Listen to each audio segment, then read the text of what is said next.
So, man, I feel like everyone who knows MMA knew this fight had the potential to be a banger, and then you went out and kind of made it a great performance as opposed to a great fight. Did you know going in there that you had the chance to put on a show tonight? I knew this fight wasn't going the distance anyway, put it that way. I mean, Khama, he comes out to throw hands, you know what I mean? When I was in there, I was just nervous, man. I was a constant battle with myself, to be honest with you. I was just in, because I was on a 2-fight losing streak.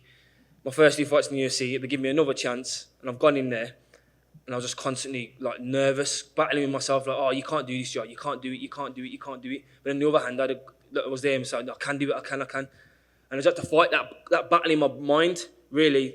That was the harder battle in my mind than it was with against Khama. And I had to get through that battle, and I just thought, yeah, I can, and I just went through it. And then, I ended up just getting him out of there, blasting him out of there. And, I'm really glad. I'm really relieved, if anything. Yeah. More than happy, I'm just relieved. I mean, now that you've got through that battle, do you think this is a good lesson for you, knowing that you can, when you have those mental moments, you can actually say, no, I've done this before, I've been here before, we'll get through this one as well? Exactly. That's experience. That's learned. That's, all this is a great experience in a, high-pressure situation like this. And I've come through it, with flying colours, you know what I mean? With a great finish. So, now I've got that experience behind me. As you say, going forward, it's all it is, man. It's all part of the process. And yeah, I'm really happy now. I'm really happy. Really, really glad. Lovely finish. Couple of brilliant uppercuts in there close up. Yeah. Rate the combo. How'd you feel about it? It was a good combo. I mean, I think I hurt him with I think it was a left hook, right hand. Then I hit him with a head kick. Then as I threw the head kick, I went straight into the punches because I knew he'd be covering up. And he had the fence. He was by the fence, so he couldn't push away. So I had the space. I could have pushed away. So I had more. I had when I was throwing my punches, I was just out of range of his, but he couldn't get out of range of mine. I should have been a little bit tighter, a bit more. My defending hand in place, a bit better. But it was. I'd rate it about a 7.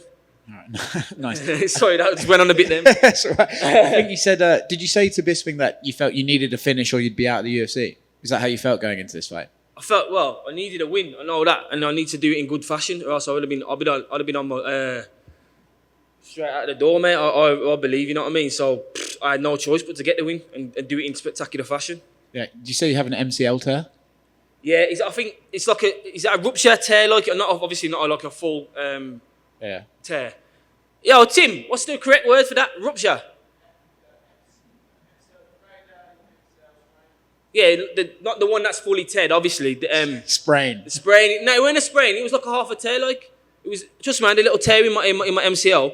Right. And but I had to get through it, and good physio, good all that stuff helped me get through it, and yeah, I'm really happy that I went and done the fight in the end. Is that one that you can just rehab? You don't need to. Rehab. Yeah, so I had to rehab it. I weren't on crutches or nothing. I could still train. Okay. But I had to do a lot of rehab during the training camp. And when do you want to get back in there? Maybe probably be the start of the next year now, or the end of this year. I can't see them getting me in the end of this year, but maybe the start. Right. Yeah, man. Looking forward to keep some momentum going. You know what I mean? Congratulations, bro. Thank you, brother. Hi, congratulations. Thank you. One of the big topics this week was Paulo Costa and his weight. Yeah, I'm just curious about how you guys felt, being on this card, being a fellow fighter, and seeing how he could kind of manipulate, the weight cut. How did that make you guys feel? I just thought it was just bringing a bit of I don't know. It didn't really affect me, does it? It don't affect me, so I weren't really too fussed about it. I mean, they both agreed to fight a light heavy, so I looked at both of them. The guys are massive anyway, so it looked like they're probably light heavyweights anyway. But I feel like I don't know how much the purse deduct was or anything like that, but I feel maybe Vettori should have been compensated a bit more, maybe. But that's not for me to say, or not for me to But like I say, it didn't really affect me, so I'm all good, man. I'm getting paid. You know what I mean? I'm making weight. I'm getting paid, so I'm doing my thing. So I'm all good. Do you think maybe we'll see more fighters start doing this? Is there something that maybe even you were like, oh, hey, maybe that's an idea? Nah, I'll make weight, man. I'll turn up. Lightweight, 155, I'm there. I'll make the weight, you know what I mean? I feel like if people are doing this a lot more, I think there should be more repercussions, bigger purse deductions and stuff. So it's not really a thing, I think I would never do that. I'd always make weight. Thank you. Always. Just a couple. Khama always comes out really strong. It looked like he landed a good shot at the beginning of the round. How hurt were you? And are you the kind of fighter that sometimes it takes that shot to kind of wake you up and get you into the fight a little bit? 100%. I mean, he landed a good body shot. Because obviously, you know, I remember hearing Dominic Cruz saying this when he was at one fight. I heard him saying in the commentary, like, you find when they hit you, you realise they're human. You know what I mean? Like, obviously. And like that's what I sort of did. I mean, he hit me to the body, and I realised, okay, he's got heavy hands.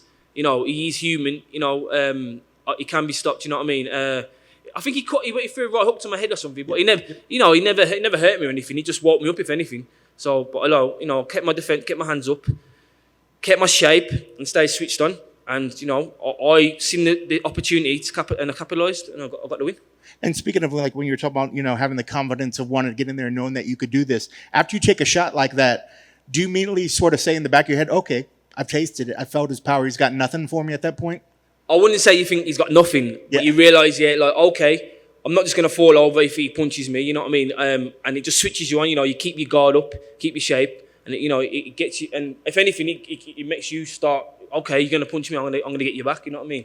So, yeah, he definitely, yeah. What was the particular game plan for him? Did you kind of know that you just had to sort of weather the initial storm from him and then you'd have your way? Or the game plan was, you know, work off my feints, circle to the right, keep my shape and stay sharp, and everything else is going to come off that. Work the jab, push away when he comes to attack and circle off, and then take the centre.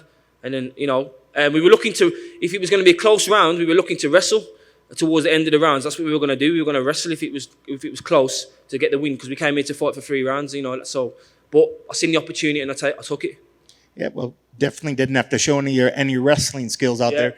But looking at the fight definitely went your way. But is there anything that you could take from that you're going to go back to the gym and say, I need to maybe work on this a little bit?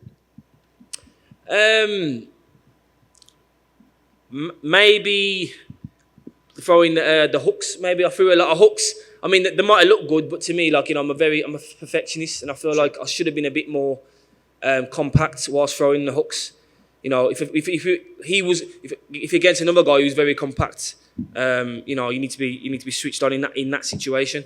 But other than that, I'll have to watch the fight again and take notes from it, like, you know. But I'll probably watch the fight and think, oh, I look at it and see loads of holes and I want to fix them. So that's the kind of person I am. So yeah, I'm looking forward to watching it back. So how do you celebrate? Do you go out and have a little fun? Or are you going to give yourself some time to celebrate? Or are you right back to the gym? Well, I think we're going to go In-N-Out Burger, to be honest. And then after that, probably go casino and go on a couple of the tables and that, you know what I mean? Spend some money. In-N-Out, you doing single patty, double patty? I don't know. That's what I've never been. What do you reckon? That's good. What do you recommend? I mean, you get your animal style, and then you get like a double maybe. But you could they'll throw on as many patties as you want. I think you just got 2 patties. I like 2. I'll go 5 guys. I get the two patties. Hell yeah. So, but you could ask for as many as you want. If you get that win bonus, go win strong. bonus, get me 50 patties. 50 G's, 50 patties, yeah? That's what we're doing. There you go. Congrats on the victory. Respect, thank you.